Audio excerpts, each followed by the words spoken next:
पर करुणा हमारी श्यामाजू कर रही है। अब भाई तुम मोते रूठ जाओ, महाराज जी को कहा जा रहा है, पर आप मुंह से रूठे हो और दया महाराज जी को आ रही है, ऐसा कहां हो गए। श्री किशोरी जी महाप्रभु जी से कह रही हैं, अबई जाओ और स्वीकार करो, इतना बड़ा अपराध नहीं है उनको कि आप उनको इतना कर रहे हो। अब महाप्रभु जी किशोरी जी से कह रहे हैं, बोले आप भी नाराज हो जाओ। बोले मेरो यही तो बस, मेरे अंदर यही अवगुण है, मुझ पर नाराज ही नहीं हो जाए। मारनो पीटनो, गुस्सा करनो, नाराज होनो, रूठनो मेरा स्वभाव नहीं है। एक बहुत सुंदर पद है महाराज जी मान लीला को,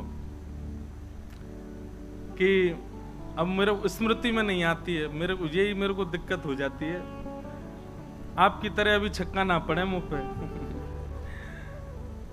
पद में महाराज जी ऐसा भाव है, अब देखो आप खोज के निकालोगे कछु तो, पद में ऐसा भाव है कि किशोरी जी नाराज है गई हैं लाल जी से, तो राधेजू बोलत अटपटी वाणी, किशोरी जी ठाकुर जी से आज रूठ के बात कर रही हैं। तो लाल जी बोले मैंने कहा कर दियो, काय को नाराज है गई हो।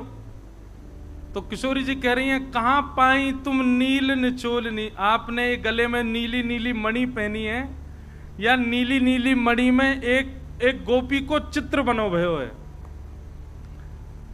लाल जी बोले कैसी गोपी है। बोले मोते हु रूप गुण आगरी। और थोड़ा थोड़ा याद आ रहा है, किशोरी जी कह रही है मोते ज्यादा सुंदर है, मोटे मोटे नैन है आके, नैन कजरारे। अब तो किशोरी जी बता रही देखो कैसी सुंदर है, आके बड़े बड़ी आंख है, उनमें काजल लगा रखो है, और मुकु तो या गोपी पे दया आ रही है। कहां पाई बिन मोलनी, ये बिना मोल की तुम्हें कहां से मिल गई है, तुम्हारे चक्कर में कहां से पड़ गई। ठाकुर जी से नाराज है कि बैठी, बोले कहां कौन है ये गोपी, मुकु या के बारे में बताओ। ललता विशाखा आ गई, अरे लालजू हमारी श्रीजू को श्रम करा रहे हो, कहा कर दियो तुमने। बोले कछु ना कियो बहन, एक मणि पहन के आ गऊं, और यूं कह रही है नीली मणि पहन के, या में गोपी दिख रही है। ललता जी बोली कौन गोपी है। ठाकुर जी बोले नीचा बताऊं। ललता जी नीचे गई, बोले किशोरी जी अपनो ही प्रतिबिंब देख करके नाराज है रही है, और यूं कह रही जी गोपी कौन है। ऐसी भोली ललता जू विशाखा जू के नेत्र सजल है। बोले हे श्यामा जू, कोई और गोपी नहीं है, वो प्रतिबिंब है मणि में, आप स्वयं को ही देख रही हो उसमें, और स्वयं को देख करके और देखो। आज तक तो हम यश गाया करते आपको, आज तो आप खुद ही यश गा रही हो अपनो। मोते रूप गुण आगरी, मोटे मोटे नेत्र आके ऐसे ऐसे काजल लगा के आई है। अब तो किशोरी जी शर्म के मारे भागी। एकांत में जाके विशाखा से कहूं मैं हूं बड़ी बावली हूं, अपने ही रूप देख करके प्यारे श्याम सुंदर पे। ऐसी भोली हमारी श्यामा जू, ऐसी भोली हमारी किशोरी जी। तो अब यहां समझ नहीं आ रहा है कि नाहरमल के ऊपर महाप्रभु जी कृपा कर रहे हैं कि किशोरी जी कृपा कर रही हैं, क्योंकि किशोरी जी आज्ञा दे रही हैं कि जाओ जाकर के नाहरमल को स्वीकार करो, उसका इतना बड़ा अपराध नहीं है। और श्री महाप्रभु जी ने जाकर के नाहरमल को स्वीकार किया। बोलो वृषभानु दुलारी की जय। ऐसे हरवंश महाप्रभु जहां आचार्य थोड़े क्रुद्ध हो जाएं तो समझ जाना अब इनके जो आराध्य हैं उनसे प्रार्थना करो, वो कृपा करेंगे। जब भी आचार्य गुस्सा हो, जब भी आपको लगे कि हमसे कोई अपराध हो गया, हमारे गुरुजी रूठ गए, तो उनके आराध्य जो है उनको रिझाओ, बोले आप कृपा करो, इनको मनाओ, हमसे गुरु अपराध हो गया है, गुरु जी से कहो। तो आचार्य रूठ जाए तो उनके आराध्य को रिझाओ, आचार्य अपना प्रसन्न हो जाएंगे। इस प्रकार श्री नाहरमल जी का भाव सुनाया गया। यहां पर कृपा श्री हितरवंश महाप्रभु की ऐसे हुई। दूसरे एक भक्त और देवबंद से वृंदावन आए, इनका नाम था श्री छबील दास जी। इनको तांबुली कहते थे सब, क्योंकि इनका काम क्या था, बीड़ी बनाना, तांबुल पत्र आदि सब समेट करके और बीड़ी बनाकर, अच्छा पूरे जहां कहीं भी रस भाव से ठाकुर जी की सेवा होती है, अनेक स्थानों पर महाराज जी बीड़ा का भोग लगता, पर हमारे वृंदावन में बीड़ी का भोग लगता, बीड़ी छोटी छोटी। क्यों? मन में भाव है नेक नेक से लाला लाली है, इतनी बड़ी बीड़ा बना दो, कहाँ खाएंगे वाकू, नेक नेक सी बीड़ी बनाओ, छोटी छोटी बीड़ी बने। हमारे वृंदावन में नंदगांव जाओ और कहीं जाओ, इतने बड़े बड़े बीड़ा रहे, बीड़ा बीड़ी समझ रहे हैं ना, कैसे कहें बाबा जा, ये नहीं है बाबा दूर तक कर रहे हैं, वो बीड़ी नहीं है, बीड़ी पानते कहीं बीड़ी। जय हो भैया अरे राम प्रियालाल जी की सेवा में बीड़ी बढ़िया भैया, मैंने पूछ ली। पान की जो सेवा रे बात बीड़ी के हैं, और बीड़ा के वो बड़ो रे, छोटी रे वो बीड़ी। तो छबीलदास जी तांबुली, ये भी देवबंद के थे, इनको भी महाप्रभु जी की बड़ी याद आई, और आप भी महाराज सब छोड़ छाड़ करके वृंदावन आ गए। बोले कि वहीं जाके छोटी छोटी बीड़ी बनाऊंगा, राधा वल्लभ लाल जी को पवाए करूंगा। आए, आकर के महाप्रभु जी के चरणों में प्रणाम किया, और प्रणाम करके कहा मुझे सेवा प्रदान करो। बहुत ध्यान से सुनना सब लोग। महाप्रभु जी बोले क्या सेवा करोगे? बोले हम पे तो एक ही काम आवे, बीड़ी बनावेंगे, प्रियालाल जी आप बनाओ। बोले ऐसी बीड़ी बनाओ जो मुख में जावे के बाद भी लाल जी को श्रम नहीं करना पड़े, अपने आप ही घुल जाए करे। महाराज जी कितना विचार हमारे ब्रजमंडल में किया जाता। आप कभी दाऊ जी जाओगे ना, दाऊ जी वहां श्री बलराम जी का मंदिर है। महाराज जी दाऊ जी में शाम को जब ठाकुर जी का, दाऊ जी का प्रसाद बनता है, इतनी छोटी छोटी पूड़ी बनती हैं। मैंने पूछी गुसाई जी इतनी छोटी पूड़ी काय को? बोले कहीं तोड़वे में श्रम नहीं है, जा पूरी पूड़ी उठाओ, सब्जी लगाओ, खा जाओ।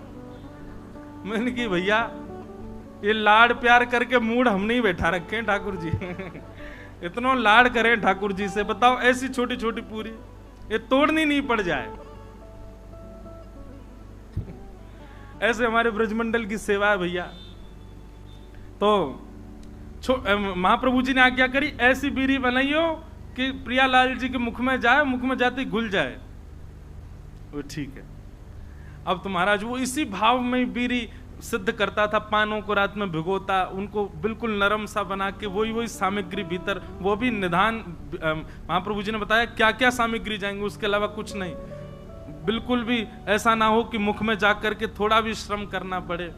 रोज बीड़ी बनाता, चांदी के बढ़िया सुंदर पात्र में उनको भर के लेके जाता, और सेवा में जाकर के श्री राधा वल्लभ लाल जी की सेवा में पधराता। एक बात बताएं आपको, ठाकुर जी के जितने भी अधरामृत हैं उनमें सर्वश्रेष्ठ है बीड़ी। क्यों?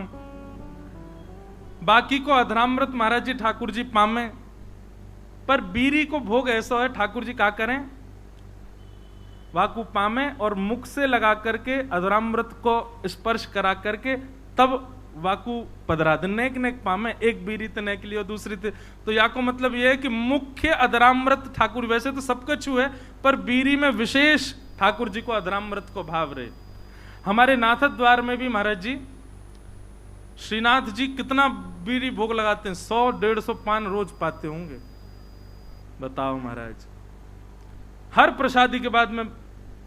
और जैसे भोग की थाली होती है, भोग की थाली ठाकुर जी के सामने पधरा दी जाती है। ठाकुर जी स्वयं पाएंगे या किशोरी जी पवाएंगे, या ठाकुर जी किशोरी, हम लोग बाहर आ जाते हैं पर्दा करके। पर बीड़ी का तो नियम है कि बीड़ी आपको लेके ठाकुर जी के अधर से छुवानी ही पड़ेगी। तो मूल रूप से अधरामृत का स्पर्श बीड़ी को प्राप्त होता है, इसलिए बीड़ी प्रसाद प्राप्त हो तो समझ जाइयो अधरामृत ही है ठाकुर जी को। और बीड़ी की सेवा जाकू है सके करो, लाल जी को बड़ी प्रिय मुखवास।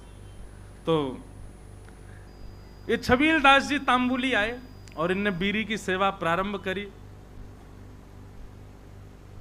ठाकुर जी के लिए बढ़िया बीड़ी बनाते, चांदी के पात्र में ले जाके पधरा देते। महाप्रभु जी ने एक दिन बीड़ी को प्रसाद ठाकुर जी को पधरा करके, और जब अधरामृत है गयो, प्रसादी है गई, स्वयं पाए, बड़ा आनंद आया। महाप्रभु जी को लगे कि हाँ, ठाकुर जी के योग्य सामग्री बनना ही है। एक दिन बड़े प्रसन्न थे महाप्रभु जी, तो विराज रहे थे, सब सेवकगण चारों ओर बैठे थे। अत्यंत प्रसन्न श्री हितरवंश महाप्रभु सबसे बोले, कछु मांगो भाई, तुम्हें कहा चाहिए। आज मैं इतना प्रसन्न हूं, आज प्रियालाल जी को ऐसा दर्शन भयो है, इतनो आनंद मन में उमड़ रहे हो कि मन एरो जो मांगोगे सो दूंगो, बताओ क्या चाहिए। चरण दबा रहे थे छबील दास जी तांबुली, कोई हाथ दबा रहे हैं, सब सेवा कर रहे हैं। हाँ भाई तांबुली छबील दास, तू बता क्या चाहिए। तेरी बीरी पाई, बहुत बहुत स्वाद, और बिल्कुल ऐसा लग रहा हो कि हाँ प्रियालाल जी को सुख मिलता होगा, बता कहा चाहिए। आहा, छबील दास तांबुली चरण दबाते दबाते बोले, जो मांगूंगा सो दोगे।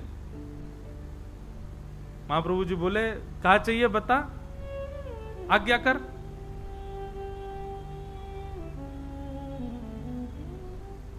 सावधानी से सुनो, बता कहा चाहिए।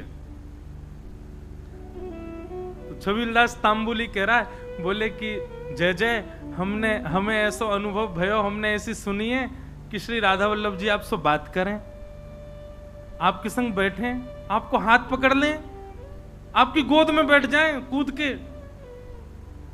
ऐसा सुख मोह कब मिलेगा? ये मौसम बात कब करेंगे? मेरे हाथ कब पकड़ेंगे? मेरी गोद में कब बैठेंगे? मेरे हाथन से बीरी कब पामेंगे? आपको देना है तो महाप्रभु जी बस यही कृपा कर दो कि श्री राधा वल्लभ लाल जी प्रत्यक्ष काउदना मेरे सामने प्रकट हो जाएं, और जैसी लीला आपके संग करें, मेरी गोदी में भी कूद के बैठ जाएं एक दिन, मुझको भी वो सुख मिले, ऐसा अनुग्रह कर दो। महाप्रभु जी प्रसन्न भाव में उठ रहे थे, धीरे धीरे अपनी सामग्रियां उठा रहे थे, संध्या के लिए जा रहे थे, और जाते जाते ऐसे ही बोल गए, चल ठीक है दियो, राधा वल्लभ जी कृपा करेंगे तो पे, और चले गए जमुना जी।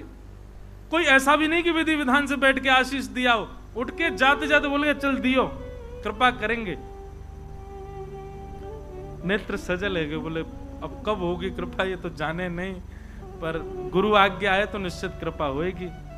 स्नान ध्यान करके वो भी बीरी की सेवा तैयार सिद्ध करने लगो, और बीरी सिद्ध करके महाराज जैसे ही लेकर के राधा वल्लभ जी मंदिर में आयो, संयोग से कोई भी नहीं मंदिर में, अकेलो छबील दास तांबुली बीरी भोग लेकर के भीतर गयो, ढूंढने लगो, कोई सखी मिले, सहचरी मिले, कोई सेवक मिले तो दम भैया अंदर पधराए दो। जैसे ही समीप गयो तभी कहा, देखो युगल सरकार दोनों एक दूसरे गले में गलवैयां डाले, अपनी एक एक कमर पे हाथ धरे, और मंद मंद मुस्कुराते भय अपने एक दूसरे के प्रति ऐसे शीश झुकाए करके, और वह तांबुली को देख करके और मंद मंद मुस्कुरा रहे हैं, और मंद मंद मुस्कुरा करके श्री जी इशारों कर रही हैं, इतकू आ। अब तुम, अच्छा एक बात, हाँ वो तो बताना भूल ही गया मैं, जब उसने महाराज जी महाप्रभु जी से यह आज्ञा मांगी कि आप ऐसा अनुग्रह करो कि प्रियालाल जी मुझको प्रत्यक्ष दिखें, तब महाप्रभु जी कह में सह पाएगा उनके स्वरूप को। वो अगर प्रकट है गए तो उनके स्वरूप माधुरी, रूप माधुरी को झेल लेगो ना, झेल लेगो तो को आशीष दूंगो। तो माने कही रूप देखने के बाद झेलनो ही ना है, प्राण निकल जाए, बस रूप दिख जाए एक बार, वाक्य बात। अच्छा, क्योंकि एक बात बताएं, सहचरी भाव में और अंतरंग भाव में प्रियालाल जी तो अपनी लीला करते हैं, आपको तो बस प्रवेश मिल जाता है, और कहीं उनकी छवि देख करके आप बेहोश हो गए तो कई जगह महाराज जी हमारे वृंदावन रस रीति में उसको अपराध माना जाता है। आपने जरूर अपनी गुरु निष्ठा में कोई कमी छोड़ी होगी, जरूर अपनी निष्ठा भाव, इसीलिए आप उस छवि के भाव को सहन नहीं कर पाए। इसलिए महाप्रभु जी ने कहा, झेल लेगो, झेल पावेगो स्वरूप को। छबील दास बोलो आप कृपा करोगे तो सब संभव हो जाएगा। तो महाप्रभु जी कहेंगे हाँ ठीक है, होगी कृपा। आज जैसी आयो, और आज महाराज बस थोड़ी देर पहले की बात है, महाप्रभु जी कह के गए कृपा होएगी, इतने में ही वो बीड़ी लेके आयो, इतने में तो कृपा है गई, प्रिया प्रियतम साक्षात खड़े वहां के सामने। श्री जी इशारा कर रही है, इतकुआ छबीलदास के 2 बार तो नेत्र बंद भये, हाथ पाम बाके होश में नहीं, ठंडो पड़ गयो पूरो, कभी इतकू जावे कभी उतकू, बस गिरवे ही वारो। इतने में ही माने महाप्रभु जी को स्मरण किया। हितवंश महाप्रभु को स्मरण करते तुरंत चेतना आ गई। मानो गुरु ही कृपा करके ये बल दे रहे हैं कि प्रिया प्रियतम को देखो, उनकी बिना कृपा के देखे ही नहीं पाओगे वह स्वरूप को। छबीलदास सामने खड़ो है, अब कहां बोले ठाकुर जी से। ठाकुर जी तो मंद मंद मुस्कुरा रहे हैं। श्री जी कह रही हैं जोर से मत मुस्कुरा दी, प्राण निकल जाएंगे आके। ऐसी छवि ठाकुर जी की। ठाकुर जी बोले खड़ो ही रहेगो, कछु करेगो भी। छबीलदास बोलो मुंह पे तो कछु आ भी ना, कहा करूं जय जय। बोले कहा करूं कहा। वो दूर डिबिया लेके खड़ो बीरी की, इतकुआ बीरी पवा। अब वो गयो महाराज, हाथ पाम कांप रहे वाके, ऐसे डिबिया खोल के और ठाकुर जी के आगे पधराई दी। ठाकुर जी बोले बाबरो ही है बिल्कुल ही। अरे निज करसों उठा बीरी और मुंह में पवाए दे, इतना विलंब काय को करे। जैसी बीरी उठाए करके ठाकुर जी के सन्मुख करी। ठाकुर जी इशारों के नहीं, पहले श्री जी को पवा। श्री जी ने बीच में से बीरी आधी तोड़ करके मुख में ली। बोले अब अधरामृत मुंह को पवा। जैसे ही पवायो महाराज, वो छवि निहार करके कौन सुध में रह सके। बस वहीं वह छवि को देखतो प्रिया प्रियतम लीला कर रहे हैं। अद्भुत छवि को दर्शन करते करते छबीलदास तांबुली ने वहीं प्राण त्याग दिए, ठाकुर जी में विलीन है गए। बोलो श्री राधा वल्लभ लाल की। क्या समझ में आई बात? भजन के प्रताप से, आपके भाव के प्रताप से कभी प्रिया प्रियतम दिख भी गए तो देखवे की सामर्थ्य और वास में कहा करनो, ये सामर्थ्य भी गुरु प्रदान करेंगे। या हमारी गुरु शरणागति लो भैया। गुरु आज्ञा के बिना या गुरु कृपा के बिना प्रिया प्रियतम दिख गए तो हम झेले ही नहीं पाएंगे। और फिर का फायदा वास स्वरूप को देखवे को, जाके काजे हमने सबका चुकियो, वही के प्रति हमारा भाव नहीं रह पाया। ऐसे श्री हितवंश महाप्रभु ने कृपा करके दर्शन कराए। जय जय राधा वल्लभ हित हरि वंश, जय जय राधा वल्लभ हित हरि वंश, जय जय राधा वल्लभ हित हरि वंश, जय जय राधा वल्लभ हित हरि वंश, जय जय राधा प्यारो हरि वंश, जय जय राधा वल्लभ प्यारो हरि वंश, जय जय राधा वल्लभ प्यारो हरि वंश, जय राधा वल्लभ प्यारो हरि वंश, जय जय श्री वृंदावन श्री वनचंद्र, जय जय श्री वृंदावन श्री जय जय राधा वल्लभ श्री हरि, जय राधा वल्लभ हरि, जय जय राधा वल्लभ हित हरि वंश, जय राधा वल्लभ हित हरि वंश, जय जय राधा वल्लभ प्यारो हरि वंश, जय राधा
प्रकार महाप्रभु जी की कृपा अन्य अन्य भावों में सबको दिखती रही, होती रही।